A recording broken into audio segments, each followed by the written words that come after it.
ಶಾಸಕರಿಗೆ ಕಾಡ್ತಿದೆಯಾ ವಾಸ್ತು ಭಯ? ಸಚಿವ ಆಗ್ಬೇಕಂದು ಮಾಡಿದ್ದೇನು ಗೊತ್ತಾ? ಸಾಗರದ ಶಾಸಕ ವಾಸ್ತು ನಂಬಿ ಇದೇನ್ ಮಾಡ್ಬಿಟ್ರು ನೋಡಿ.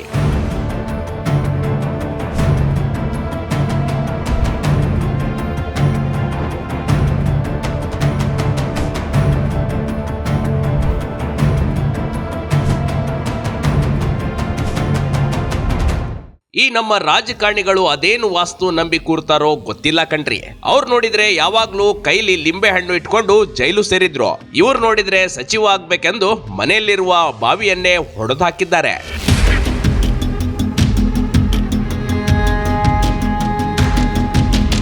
ಎಷ್ಟೋ ರಾಜಕಾರಣಿಗಳು ತಮ್ಮ ತಮ್ಮ ಮನೆಗಳನ್ನ ತಮಗೆ ಯಾವ ರೀತಿ ಬೇಕೋ ಆ ರೀತಿ ಬದಲಿಸ್ಕೊಳ್ಳೋದೇ ಹೆಚ್ಚು. ಯಾಕಂದ್ರೆ ದುಡ್ಡೇನು ಅವ್ರದಲ್ಲ ನೋಡಿ, ಯಾರ್ದೋ ದುಡ್ಡು ಎಲ್ಲ ಮನೆ ಜಾತ್ರೆ ಅನ್ನೋ ಹಾಗೆ ಆಯಾ ರಾಜಕಾರಣಿಗಳು ತಮ್ಮ ಸಚಿವಾಲಯ, ತಮ್ಮ ಕೋಣೆ, ಮನೆಯನ್ನ ಬದಲಿಸ್ಕೊಳ್ತಾರೆ. ಆದ್ರೆ ಸಾಗರದ ಶಾಸಕರೊಬ್ರು ವಾಸ್ತು ನಂಬಿ ಬಾವಿಯನ್ನೇ ಡೆಮಾಲಿಸ್ ಮಾಡೋಕೆ ಹೊರಟಿದ್ರು ನೋಡಿ.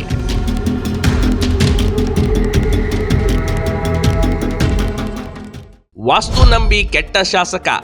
ವಾಸ್ತು ನಂಬೇಕು, ಅತಿಯಾದ ನಂಬಿಕೆ ಸರಿಯಲ್ಲ ಅನ್ನೋದಕ್ಕೆ ಈ ಶಾಸಕರೇ ಸಾಕ್ಷಿ ಕಣ್ರಿ. ಇಲ್ಲಿ ಜ್ಯೋತಿಷ್ಯ ಮಾತನ್ನ ಕೇಳಿ ಬಾವಿ ಮನೆಯ ಈಶಾನ್ಯ ದಿಕ್ಕಿಗೆ ಇಲ್ಲ, ಇದರಿಂದ ಅಪಶಕುನ ಆಗುತ್ತದೆ, ಹೀಗಾಗಿ ಸಚಿವ ಸ್ಥಾನ ಕೈ ಬಿಟ್ಟು ಹೋಗುತ್ತದೆ ಅಂತ ಹೇಳಿದ್ರಂತೆ. ಹೀಗಾಗಿ ಸಾಕಷ್ಟು ಕುಡಿಯೋ ನೀರು ಇರುವ ಬಾವಿಯನ್ನೇ ಶಾಸಕರು ಒಡೆದು ಹಾಕಿದ್ದಾರೆ.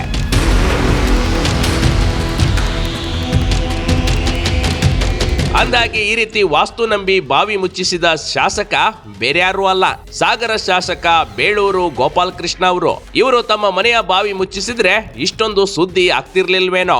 ಆದ್ರೆ ಅವರು ಮುಚ್ಚಿಸಿದ್ದು ತಮ್ಮ ಮನೆಯ ಪಕ್ಕದಲ್ಲಿರುವ ಸಾರ್ವಜನಿಕರ ಬಾವಿ ಕಣ್ರಿ. ನೂರಾರು ಜನಕ್ಕೆ ನೀರಿಗೆ ಆಶ್ರಯವಾಗಿದ್ದ ಬಾವಿಯನ್ನೇ ಮುಚ್ಚಿಸಿ ಜನರ ಕೆಂಗಣ್ಣಿಗೆ ಶಾಸಕ ಗುರಿಯಾಗಿದ್ದಾರೆ. ಸುಮಾರು 40 ವರ್ಷದ ಒಂದು ಬಾವಿ ಇದೆ. ಈ ಬಾವಿ ಸ್ವಾಮಿ ವಿವೇಕಾನಂದ ಗ್ರಂಥಾಲಯಕ್ಕೆ ಸೇರಿದ ಬಾವಿ. ಈ ಗ್ರಂಥಾಲಯ ಸಾರ್ವಜನಿಕರಿಗೆ ಸೇರಿದ್ದು.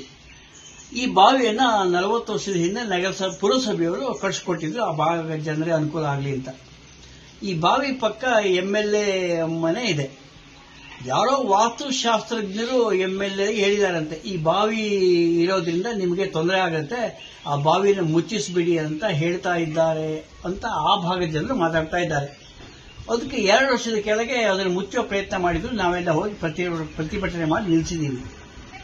ಈಗ ಪುನಃ ಮೊನ್ನೆ ದಿನ ಒಂದು 15 ಜನ ಕಾರ್ಮಿಕರೊಂದಿಗೆ ನಗರಸಭೆ ಅಧಿಕಾರಿಗಳು ಸಹಿತ ಬಂದು ಬಾವಿನ ಮುಚ್ಚುವ ಪ್ರಯತ್ನ ಮಾಡಿದ್ರು. ಆ ಭಾಗದ ಜನರು ನನ್ನ ಹತ್ರ ಬಂದು ಹೇಳಿದ್ರು, ನಾವೆಲ್ಲ ಕಾರ್ಯಕರ್ತರು ಸೇರಿ ಆ ಬಾವಿಯ ಮುಚ್ಚೋದನ್ನ ನಿಲ್ಲಿಸಿದ್ದೀವಿ. ಅಂದಾಗೆ ಈ ರೀತಿ ಬಾವಿಯನ್ನ ಮುಚ್ಚಿಸುವ ಕೆಲಸ ಮಾಡಿದ್ದು ಸಾಗರದ ಶಾಸಕ ಬೇಳೂರು ಗೋಪಾಲಕೃಷ್ಣ ಅವರು. ಅವರ ಮನೆಯ ಪಕ್ಕದಲ್ಲಿರುವ ಬಾವಿಯನ್ನ ಮುಚ್ಚಿಸೋಕೆ ಹೊರಟಿದ್ರು. ನಗರಸಭೆಯ 18ನೇ ವಾರ್ಡ್ ಗಾಂಧಿನಗರದಲ್ಲಿ ಈ ಸಾರ್ವಜನಿಕರ ಬಾವಿ ಇದೆ. ಸುಮಾರು 40 ವರ್ಷಗಳ ಹಿಂದಿನ ಬಾವಿ ಅಂತಾರೆ ಇಲ್ಲಿನ ಸ್ಥಳೀಯರು. ಈ ಬಾವಿ ಸ್ಥಳೀಯರಿಗೆ ಕಳೆದ 40 ವರ್ಷದಿಂದ ಜಲಮೂಲ. ಈ ಬಾವಿಯನ್ನು ಯಾವುದೇ ಕಾರಣಕ್ಕೂ ಒಡೆಯೋದಕ್ಕೆ ಸ್ಥಳೀಯರು ಒಪ್ಪೋದಿಲ್ಲ, ಅದಕ್ಕೆ ಒಡೆಯೋಕ್ಕೆ ಬಿಡೋದೂ ಇಲ್ಲ. ಯಾಕೆ ಒಡೆಯಲಿಕ್ಕೆ ಹೊರಟಿದ್ದಾರೆ ಹೇಳೋ ನಗರಸಭೆಯವರು ನಮಗೆ ಗೊತ್ತಾಗ್ತಾ ಇಲ್ಲ. ಅದಕ್ಕೆ ಕಾರಣ ಏನೇ ಇರ್ಬೋದು. ಆದರೆ ಇಷ್ಟು ಒಳ್ಳೆ ಜಲಮೂಲ ಇರುವ ಬಾವಿಯನ್ನು ನಾವು ಮುಚ್ಚಲಿಕ್ಕೆ ಬಿಡೋದಿಲ್ಲ. ನಾಗರಿಕರದ್ದು ಎಲ್ಲ ವಿರೋಧ ಇದೆ. ನಾವು ಈ ಬಾವಿಯನ್ನು ಮುಚ್ಚಲಿಕ್ಕೆ ಬಿಡೋದಿಲ್ಲ ಹೇಳುವ ಗಮನಕ್ಕೆ ಸರ್ಕಾರಕ್ಕೆ ತರ್ತಾ ಇದ್ದೀವಿ. ನಗರಸಭೆಯವರು ತಕ್ಷಣ ಒಡೆದು ಹೋಗಿದ್ದು ಏನು ಅರ್ಧಂಬರ್ಧ ಒಡೆದಿದ್ದಾರೆ, ಒಡೆದಿದ್ದನ್ನು ತಕ್ಷಣ ಕಟ್ಟಿಸಿಕೊಡ್ಬೇಕು ಹೇಳುವಂಥದ್ದು ನಗರಸಭೆ ವಿನಂತಿ ಮಾಡಿಕೊಡ್ತಾ ಇದ್ದೇನೆ. ಸಾಗರದ ಸ್ವಾಮಿ ವಿವೇಕಾನಂದ ಗ್ರಂಥಾಲಯ ಆವರಣದಲ್ಲಿದ್ದ ಸಾರ್ವಜನಿಕ ಬಾವಿಯನ್ನ ಮುಚ್ಚಿಸೋಕೆ ಹೊರಟಿರುವುದು ಸಾಕಷ್ಟು ಚರ್ಚೆಗೂ ಕಾರಣವಾಗಿತ್ತು. ಇದೊಂದು ಶಾಸಕರ ವಿರುದ್ಧ ಹರಿದಾಡುತ್ತಿರುವ ವದಂತಿಯಾಗಿದೆ ಅಂತಾರೆ ಶಾಸಕರ ಆಪ್ತ ವಲಯ. ಈ ಬಾವಿಯನ್ನ ಗ್ರಂಥಾಲಯದ ಮನವಿ ಮೇರೆಗೆ ನಗರಸಭೆಯವರು ಬಂದು ಮುಚ್ಚಿಸಿರಬೇಕು. ಸಡನ್ ಆಗಿ ಕೆಲವು ದಿನಗಳ ಹಿಂದೆ ಈ ಬಾವಿಯನ್ನು ಮುಚ್ಚಬೇಕು ಅಂತೇಳಿ ಕೆಲವೊಂದಿಷ್ಟು ಜನ ಇದನ್ನ ಮಾಡ್ತಾ ಇದ್ರು, ಮುಚ್ಚಲೇಬೇಕು ಅಂತೇಳಿ. ನಾವು ಅದಕ್ಕೆ ವಿರೋಧ ಮಾಡಿದ್ದೀವಿ. ವಿರೋಧ ಮಾಡಿದಾಗ ಇವತ್ತು ಬೆಳಗ್ಗೆ ಏನಾಯ್ತಪ್ಪ ಅಂತ ಹೇಳಿದರೆ, ಏಕಾಏಕಿ ನಗರಸಭೆಯ 2 ಜನ ಸಿಬ್ಬಂದಿಗಳು ಒಂದು 10-15 ಜನ ಕಾರ್ಮಿಕರನ್ನು ಕರ್ಕೊಂಬಂದು ಬಾವಿಯನ್ನು ತೆಗೆಸ್ತಕ್ಕಂಥ ಕೆಲಸ ಮಾಡ್ತಾಯಿದ್ರು. ನಾನು ಬಂದೆ, ಯಾಕೆ ಇದನ್ನು ಮಾಡ್ತಾ ಇದ್ದೀರಿ ಅಂತ ಕೇಳಿದಾಗ ಇಲ್ಲ, ನಮಗೆ ನಗರಸಭೆಯ ಆಯುಕ್ತರಿಂದ ನಮಗೆ ಆದೇಶ ಆಗಿದೆ, ಇದನ್ನು ತೆಗೆದು ಇದನ್ನ ತೆಗಿಸ್ಬೇಕು ಅಂತ ಹೇಳಿದ್ರು. 2 ವರ್ಷಗಳ ಹಿಂದೆಯೂ ನಡೆದಿತ್ತು ಬಾವಿ ಮುಚ್ಚುವ ಪ್ರಯತ್ನ. ಈ ಸಾರ್ವಜನಿಕ ಬಾವಿಯನ್ನ ಮುಚ್ಚಿಸಬೇಕೆಂದು 2 ವರ್ಷದ ಹಿಂದೆಯೂ ಪ್ರಯತ್ನ ನಡೆದಿತ್ತಂತೆ. ಆದ್ರೆ ಇದನ್ನ ಮುಚ್ಚಿಸೋಕೆ ಆಗಿರ್ಲಿಲ್ಲ. ಇದೀಗ ಏಕಾಏಕಿ ಬಾವಿ ಮುಚ್ಚಿಸಲು ಬಂದ ನಗರಸಭೆದವರನ್ನ ಸಾರ್ವಜನಿಕರು ತರಾಟೆಗೆ ತೆಗೆದುಕೊಂಡಿದ್ದಾರೆ. ಅರ್ಧ ಒಡೆದ ಹಾಕಿದ ಬಾವಿಯನ್ನ ಮುಚ್ಚಿಸದೆ ನಗರಸಭೆಯವರು ಬಂದ ದಾರಿಗೆ ಸುಂಕವಿಲ್ಲವೆಂದು ವಾಪಸ್ ಹೋಗಿದ್ದಾರೆ. ಬಾವಿಯನ್ನ ಮುಚ್ಚಿ ಹಾಕಲು ಸಾರ್ವಜನಿಕರ ಆಕ್ರೋಶ ವ್ಯಕ್ತವಾಗಿದೆ. ಆದ್ರೆ ಈ ಘಟನೆಗೆ ಶಾಸಕರು ಮತ್ತು ಜ್ಯೋತಿಷಿಗಳ ಮಾತು ತೀರಾ ಪ್ರಚಲಿತದಲ್ಲಿರೋದು ಸುಳ್ಳಲ್ಲ. ಬಿಗ್ ಟಿವಿ ಕರ್ನಾಟಕ, ಸಾಗರ.